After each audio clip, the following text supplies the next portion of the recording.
বন্ধুরা, আজকের গল্পের নাম চার ডাইনি এবং রাক্ষসের ভালোবাসা। কোনো এক জঙ্গলে চারটি ডাইনি বাস করত। খুব সুন্দরী সুন্দরী চারটি ডাইনি বাস করত। আজব কথা হলো, চারটি ডাইনি একটি ডাকু রাক্ষসকে পছন্দ করত। সবাই সবার জায়গা থেকে অনেক পছন্দ করত। সবাই এই ডাকু রাক্ষসকে মনে প্রাণে ভালোবাসতো। কোনো এক সময় চার ডাইনি ঝগড়া করতেছিল, ডাকু রাক্ষসকে নিয়ে ঝগড়া করতেছিল।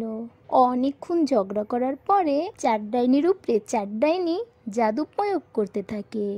অনেকক্ষণ ধরেই জাদু প্রয়োগ করতে থাকে।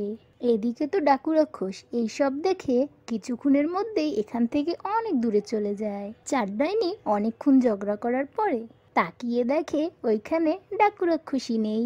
সাথে সাথে চার ডাইনি ওইখান থেকে বাড়ির পথে রওনা করে। কোনো এক গ্রামে একটি ঘরে টুনি অসুস্থ ছিল। টুনির ছিল ছোট্ট একটি ছানা। টুনি সারাক্ষণই বিছনায় পড়ে কাঁদতে থাকে।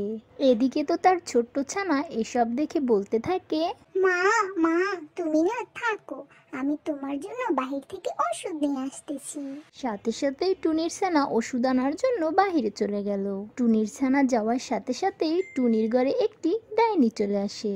একটি মাথা কাটা ডাইনি চলে আসে। মাথা কাটা ডাইনি এসে টুনিকে হত্যা করে সেখান থেকে চলে যায়। কিছুক্ষণ পরেই টুনির ছানা ঘরে ফিরে এসে দেখে তার মাকে কে যেন মেরে চলে গেছে।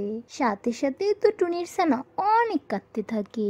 কাঁদতে কাঁদতে টুনির ছানা অজোরে কাঁদতে থাকে, কারণ তার এখন এই দুনিয়াতে কেউই নেই। হ্যাঁ বন্ধুরা, ভিডিওটা যদি ভালো লাগে থাকে বেশি বেশি লাইক করেন এবং কমেন্ট করেন।